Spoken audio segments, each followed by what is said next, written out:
99 news అనుక్షణం ప్రజల కోసం. నమస్కారం. 99 న్యూస్ కి స్వాగతం. ఖమ్మం జిల్లాలో భారతదేశ చరిత్రలో జనవరి 26 ఒక గొప్ప మైలురాయిగా నిలిచింది. 1950 జనవరి 26న భారత రాజ్యాంగం అమల్లోకి వచ్చి దేశం అధికారికంగా గణతంత్రంగా అవతరించింది. ప్రజాస్వామ్యం విలువలు, సమానత్వం, న్యాయం, స్వేచ్ఛ వంటి సూత్రాలకు నూతన ప్రాణం పోసింది. ప్రధాన శిల్పి డాక్టర్ బిఆర్ అంబేద్కర్ భారత రాజ్యాంగ రూపకల్పన కమిటీ చైర్మన్ గా ఆయన దేశంలోని పేదలు, దళితులు, వెనుకబడిన వర్గాలు సాధికారతకు అంబేద్కర్ కృషి అమూల్యమైనది. గణతంత్ర దినోత్సవం మన అందరికీ ఒక గుర్తు. దేశ భవిష్యత్తును మన చేతుల్లోనే ఉంది. న్యాయం, సమానత్వం, సోదరభావంతో ముందుకు సాగితేనే అంబేద్కర్ కళ నిజమవుతుందని వ్యక్తులు పేర్కొన్నారు. గుంటూరు జిల్లా ప్రతిపాడు నియోజకవర్గం పేదనందిపాడు మండలం కేంద్రంలోని పాత బస్టాండ్ సెంటర్ వద్ద ఉన్న డాక్టర్ బిఆర్ అంబేద్కర్ విగ్రహాన్ని అధికారులు మర్చిపోవడం స్థానిక ప్రజలకు ఆశ్చర్యం కలిగిస్తుంది. జనవరి 26 గణతంత్ర దినోత్సవం కావడంతో దేశవ్యాప్తంగా రాజ్యాంగ నిర్మాత విగ్రహాల వద్ద ప్రభుత్వ అధికారులు ఏర్పాట్లు చేస్తారు. కానీ పేదనందిపాడు మండలం అంబేద్కర్ విగ్రహం పరిసర ప్రాంతం వైపు కన్నెత్తి కూడా చూడని దుస్థితి నెలకొంది. నేటికి అంబేద్కర్ విగ్రహం పరిసర ప్రాంతం పిచ్చి మొక్కలతో, వ్యర్థాలతో నిండి ఉండడంతో అంబేద్కర్ విగ్రహం పట్ల అధికార తీరులపై స్థానికులు ఆగ్రహం వ్యక్తం చేస్తున్నారు. శ్రీ సత్యసాయి జిల్లా కదిరి వైఎస్ఆర్సీపీ కార్యాలయం నందు ఘనంగా 77వ గణతంత్ర దినోత్సవ వేడుకలు. ఈ రోజు పార్టీ కార్యాలయంలో మన వైఎస్ఆర్సీపీ సమన్వయకర్త బిఎస్ మక్బుల్ అన్న ఆధ్వర్యంలో మన జాతీయ జెండా వందనంతో గణతంత్ర వేడుకలు ఘనంగా జరిగాయి. మక్బుల్ అన్న మాట్లాడుతూ భారత రాజ్యాంగం అమల్లోకి వచ్చిన గణతంత్ర దినోత్సవాన్ని పురస్కరించుకొని ప్రతి ఒక్కరూ రాజ్యాంగ స్ఫూర్తిగా అనుగుణంగా ప్రజాస్వామ్య పరిరక్షణే ధ్యేయంగా నడుచుకోవాలని ఆకాంక్షిస్తూ దేశ ప్రజలందరికీ 77వ గణతంత్ర దినోత్సవ శుభాకాంక్షలు తెలిపారు. ఈ కార్యక్రమంలో నియోజకవర్గ వైఎస్ఆర్సీపీ నాయకులు తదితరులు పాల్గొన్నారు. అనంతపురం జిల్లా ఎన్పి కుండ మండలం ధనియాన్ చెరువు గ్రామానికి చెందిన గుడిసె బావాజీ శస్త్రచికిత్స చేయించుకొని ఇంటి దగ్గర విశ్రాంతి తీసుకున్న విషయం తెలుసుకున్న వైఎస్సీపీ రాష్ట్ర కార్యదర్శి పూల శ్రీనివాసరెడ్డి వారి స్వగృహానికి వెళ్లి పరామర్శించారు. ఆరోగ్యం గురించి అడిగి తెలుసుకున్నారు. ఈ కార్యక్రమంలో ప్రజాప్రతినిధులు, వైసీపీ నాయకులు, కార్యకర్తలు పాల్గొన్నారు. హనుమకొండ జిల్లా బస్టాండ్ సమీపంలో శ్రీ హర్ష కన్వెన్షన్ హాల్ నిర్వహించిన ఉమ్మడి వరంగల్ జిల్లా బంజారా ఆత్మీయ సమ్మేళన కార్యక్రమానికి స్థానిక శాసనసభ్యులు నాయని రాజేందర్ రెడ్డి కలిసి వరంగల్ పార్లమెంట్ సభ్యురాలు డాక్టర్ కడియం కవ్య ముఖ్య అతిథిగా హాజరై బంజారా గోత్ర క్యాలెండర్ను ఆవిష్కరించారు. ఈ సందర్భంగా ఎంపీ డాక్టర్ కడియం కావ్య మాట్లాడుతూ కాంగ్రెస్ ప్రభుత్వం గిరిజనుల సంక్షేమ కోసం అనేక అభివృద్ధి కార్యక్రమాలను అమలు చేస్తుందని అన్నారు. విద్య, ఉపాధి, ఆరోగ్యం రంగాల్లో బంజారా సమాజం మరింత ముందుకు రావాలని ఆకాంక్షించారు. బంజారా కొత్త క్యాలెండర్ ఆవిష్కరణ ద్వారా యువతకు బంజారా సంస్కృతి, చరిత్రపై అవగాహన మరింత పెరుగుతుందని, అన్ని రంగాల్లో అభివృద్ధి సాధించాలని తన వంతు సహకారం ఎల్లప్పుడూ ఉంటుందని, హనుమకొండలోని గిరిజన భవన అభివృద్ధికి కృషి చేస్తానని అన్నారు. ఈ కార్యక్రమంలో బంజారా వెల్ఫేర్ అసోసియేషన్ అధ్యక్షులు పోరిక వీరన్న నాయక్, సంఘం మాజీ జెడ్పీటీసీ వీరమ్మ తదితరులు పాల్గొన్నారు. శ్రీ సత్యసాయి జిల్లా తనకల్లు మండలం వైఎస్ఆర్ కన్వీనర్ మబ్బు అశోక్ వర్ధన్ రెడ్డి ఆధ్వర్యంలో తనకల్లు మండలం వైఎస్ఆర్సీపీ నాయకులు, కార్యకర్తలు, కదిరి నియోజకవర్గ సమన్వయకర్త బిఎస్ మక్బుల్ అహ్మద్ అన్న అధ్యక్షతను విస్తృత స్థాయి సమావేశం నిర్వహించారు. మక్బుల్ అన్న ఈ పార్టీ సమావేశం వైఎస్ఆర్ కాంగ్రెస్ పార్టీ నాయకులు, కార్యకర్తలను ఉద్దేశించి మాట్లాడుతూ గౌరవ వైఎస్ఆర్ కాంగ్రెస్ పార్టీ అధ్యక్షుడు, మాజీ ముఖ్యమంత్రి వర్యులు శ్రీ వైఎస్ జగన్మోహన్ రెడ్డి ఆదేశాల మేరకు ప్రతి గ్రామంలోనూ పార్టీ బలోపేతం చేసి దిశగా అన్ని విభాగాల పార్టీ క్యాడర్ను భాగస్వామ్యం చేస్తూ మండల స్థాయి కమిటీలు, పంచాయతీ కమిటీ, గ్రామ కమిటీలు ఏర్పాటు చేసి పార్టీకి పూర్వ వైభవం తీసుకొచ్చిన విధంగా నాయకులు, కార్యకర్తలు కలిసి పనిచేయాలని, రాబో ఎన్నికల్లో మన జగన్మోహన్ రెడ్డిని ముఖ్యమంత్రిగా చేసుకోవాలని బిఎస్ మక్బుల్ అన్న కోరారు. ఈ కార్యక్రమంలో మాజీ ఎమ్మెల్యే అత్తర్ చాంద్ పాషా, రాష్ట్ర యాక్టివిటీ కార్యదర్శి వజ్ర భాస్కర్ రెడ్డి తదితరులు పాల్గొన్నారు. మల్కాజ్గిరి కుతుపులపూర్ నియోజకవర్గ వైఎస్ఆర్సీపీ నాయకులు సాతాల గోపాల్కి జన్మదిన శుభాకాంక్షలు తెలియజేసిన వైఎస్ఆర్సీపీ రాష్ట్ర సంయుక్త కార్యదర్శి మల్లు సురేందర్ రెడ్డి, వైఎస్ఆర్ సేవా సంఘ ఆధ్వర్యంలో అధ్యక్షులు పి రామచంద్ర రెడ్డి, సూర్యప్రకాష్ రెడ్డి, వెంకటస్వామి రెడ్డి, రాంభూపాల్ రెడ్డి, మురళీ నాయక్, రాయల్ బాల్ రెడ్డి, సీతారాం మరియు కమిటీ సభ్యులు కేక్ కట్ చేసి శుభాకాంక్షలు తెలియడం జరిగింది. ఖమ్మం జిల్లా తెలుగుదేశం పార్టీ కార్యాలయంలో జరిగిన పత్రికా విలేకరుల సమావేశంలో రేపు జరగబోయే రాష్ట్ర పార్టీ ఆదేశాలతో మున్సిపల్ ఎన్నికలలో తెలుగుదేశం పార్టీ పోటీ చేస్తుందని ఆ పార్టీ జిల్లా నాయకులు తెలియజేశారు. ఖమ్మంలో పార్లమెంటు పరిధిలోని అన్ని మున్సిపాలిటీల్లో పోటీకి నాయకులు సిద్ధంగా ఉండాలని పిలుపునిచ్చారు. తెలుగుదేశం పార్టీ జాతీయ అధ్యక్షులు, ఆంధ్రప్రదేశ్ ముఖ్యమంత్రి వర్యులు నారా చంద్రబాబు నాయుడు పార్టీలతో పోటీ చేయడానికి సిద్ధమని వారన్నారు. 1-2 రోజులలో అధికార ప్రకటన వస్తుందన్నారు. ఖమ్మం నగరంతో పాటు జిల్లాలోని పలు సమస్యలపై గత బీఆర్ఎస్ ప్రస్తుత కాంగ్రెస్ ప్రభుత్వం చేస్తున్న ప్రజా వ్యతిరేక విధాలను ఎండగొట్టడంలో తెలుగుదేశం పార్టీ అనేక పోరాటాలు చేసి ప్రభుత్వ మెడలను వంచి ప్రజా సమస్యలను పరిష్కారం చేయడంలో తెలుగుదేశం పార్టీ ముందంజలో ఉన్నదని వారు తెలియజేశారు. గతంలో ఉమ్మడి ఆంధ్రప్రదేశ్ ముఖ్యమంత్రిగా ఉన్న చంద్రబాబు నాయుడు మొదలుపెట్టిన సీతారాం ప్రాజెక్టును గత ప్రభుత్వం ఇప్పటి అధికార పక్షం అటకెక్కించిన తీరును ఎండగట్టి చంద్రబాబు తయారు చేయించి పాత డిపిఆర్ ప్రకారమే తెలుగుదేశం పార్టీ పోరాట ఫలితంగా సీతారాం ప్రాజెక్టు నిధులు మంజూరు చేశారని వారు అన్నారు. పాలేరు చెరువులో సీతారాం నీరు పారిస్తే ఉమ్మడి జిల్లా మొత్తం పారుతాయని, కావున చంద్రబాబు నాయుడు తయారు చేసిన డిపిఆర్ ద్వారానే ప్రాజెక్టు నిర్మాణం జరగాలన్నారు. కావున వచ్చే మున్సిపల్ ఎన్నికలలో తెలుగుదేశం పార్టీకి ఓటు అడిగే హక్కు ఉందని వారు అన్నారు.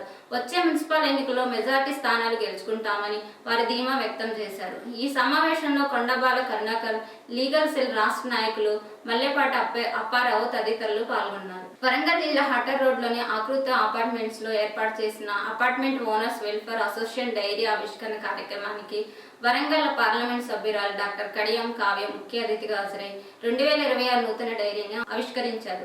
ఈ సందర్భంగా ఏర్పాటు చేసిన సమావేశంలో అపార్ట్మెంట్ ఓనర్స్ వెల్ఫేర్ అసోసియేషన్ సమాజంలో కీలక పాత్ర పోషిస్తున్నాయని అన్నారు.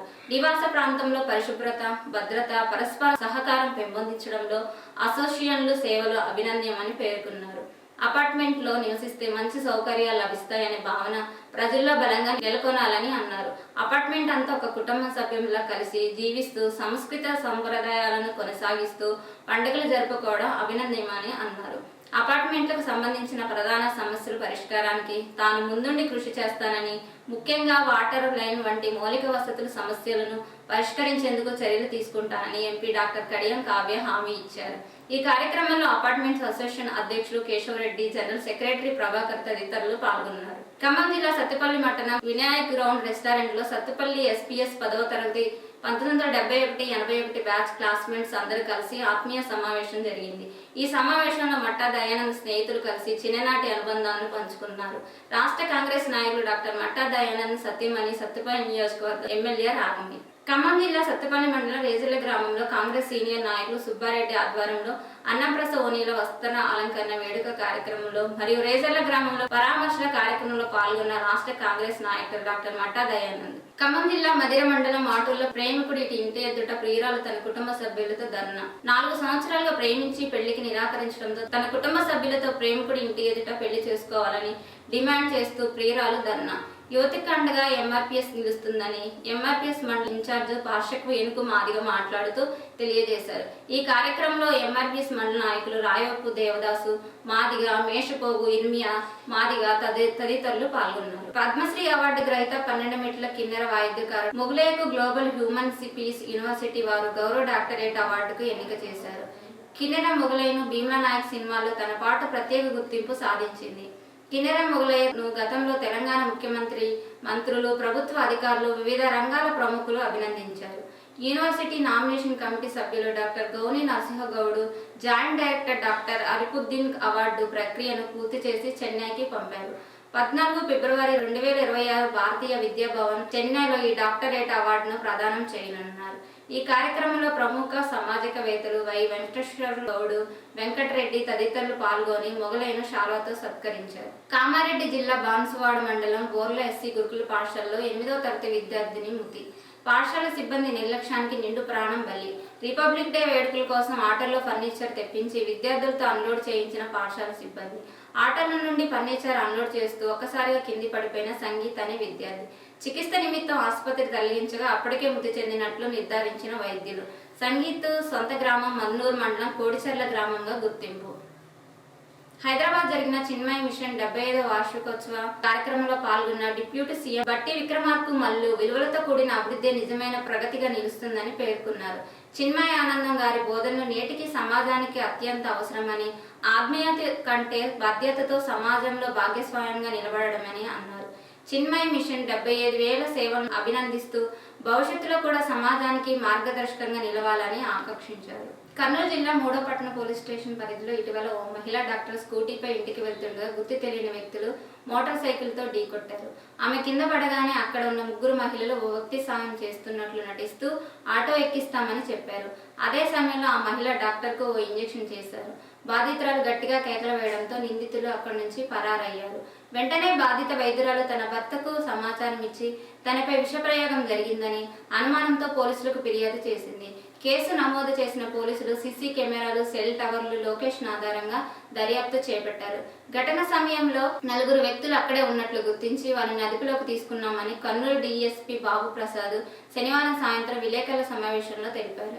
ఈ ఘటన సభ్య సమాజాన్ని తీవ్రంగా కలిచివేస్తుందని, ఇలాంటి నేరాలను ఎట్టి పరిస్థితుల్లోనూ ఉపేక్షించమని పోలీసులు స్పష్టం చేశారు. తెలంగాణ ముఖ్యమంత్రి రేవంత్ రెడ్డితో చంద్రబాబు చీకటి ఒప్పందం చేసుకొని రాయలసీమ లిఫ్ట్ ఇరిగేషన్ ప్రాజెక్టుకు సమాధి కడుతున్నారని వైఎస్ఆర్సీపీ అనంతపురం జిల్లా అధ్యక్షులు అనంత వెంకట రామరెడ్డి విమర్శించారు. రాయలసీమ ఎత్తిపోతుల పథకం పనులు ఆపేయడంతో సీమ ప్రజల నుంచి వ్యతిరేకత వస్తుండటంతో ఆంధ్రనీవా ద్వారా 190 రోజులు 40 టీఎంసీలు తరలించామంటూ డ్రామాలకు తెరలేపారని మండిపడ్డారు. ఆదివారం వైసీపీ జిల్లా కార్యాలయంలో ఏర్పాటు చేసిన మీడియా సమావేశంలో ఆయన మాట్లాడారు. చంద్రబాబు ఎప్పుడు ముఖ్యమంత్రిగా ఉన్నా ప్రచారం ఆర్భటం తప్పితే చిత్తశుద్ధితో ఏ పని చేయలేరని విమర్శించారు. అబద్ధాలను చెప్పడంలో చంద్రబాబుకు సాటి ఎవరు లేరని ఎద్దేవా చేశారు. ఆంధ్రనీవా ఎన్టీఆర్ శంకుస్థాపన చేసి పునాదిరాయి మాత్రమే వేశారన్నారు. ఆ తర్వాత అధికారంలోకి వచ్చిన చంద్రబాబు 1996లో ఉరవకొండలో ఆంధ్రనీవాకు శంకుస్థాపన చేశారని గుర్తు చేశారు.